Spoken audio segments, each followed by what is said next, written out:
Então, ó, gênesis dos arrendatários capitalistas. Depois de termos analisado a violência e a criação do proletariado inteiramente livre, a disciplina sanguinária que os transformaram em assalariados, a sorte da ação do Estado, que, por meios policiais, eleva o grau de exploração do trabalho e, com ele, a acumulação de capital, perguntamos-nos, de onde se originam os capitalistas? Pois a expropriação da produção rural diretamente cria apenas grandes proprietários fundiários. No que diz respeito à gênese do arrendatário, poderíamos, por assim dizer, tocá-la com a mão, pois se trata de um processo lento, que se arrasta por muitos séculos, como ele viu. Os próprios servos, e ao lado deles também pequenos proprietários livres, encontravam-se submetidos a relação de propriedade muito diferentes, razão pela qual também foram emancipados sob condições econômicas muito diferentes. Na Inglaterra, a primeira forma de arrendatário é a do bailiff, ele mesmo um servo de gleba. Sua posição é análoga ao vilicus da Roma Antiga, porém, com um raio de ação mais estreito. Durante a segunda metade do século XIV, ele é substituído por um arrendatário, a quem o landlord provê sementes, gado e instrumentos agrícolas. Sua situação não é muito distinta da do camponês. Ele apenas explora mais trabalho assalariado. Não tarda em se converter em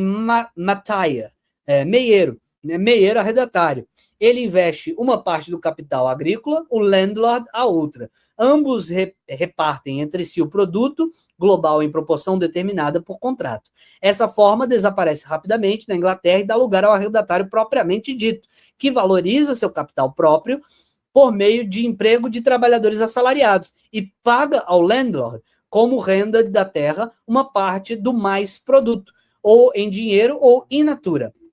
No século XV, enquanto o camponês independente e o servo agrícola, que trabalha ao mesmo tempo como assalariado e para si mesmo, se enriquecem com o seu próprio trabalho, a situação do arrendatário e seu campo de produção continuam medíocres. A revolução agrícola, que ocorre no último terço do século XV e se estende por quase todo o século XVI, com exceção, porém, de suas últimas décadas, enriqueceu o arrendatário, com a mesma rapidez que empobreceu a população rural.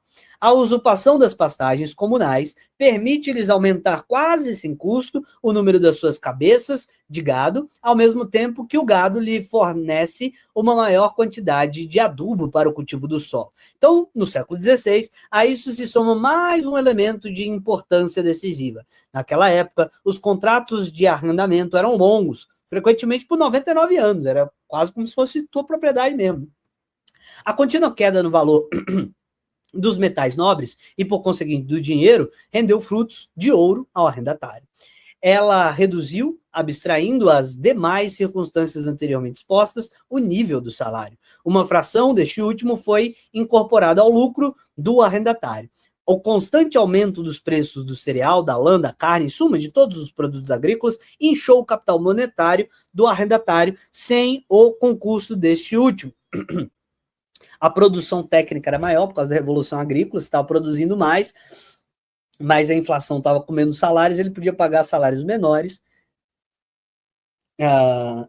O salário era o mesmo, né, mas era menor efetivamente para as pessoas, enquanto ele tinha um aumento da capacidade produtiva por causa do aumento da tecnologia, do desenvolvimento da Revolução Agrícola. Enquanto a renda da terra que ele tinha de pagar estava contratualmente fixada em valores monetários ultrapassados. Desse modo, ele se enriquecia a um só tempo, à custa de seus trabalhadores, assalariados e de seu landlord. Não é de se admirar, pois que a Inglaterra, no fim do século XVI, possuísse uma classe de arrendatários capitalistas, entre aspas, consideravelmente ricos para os padrões da época.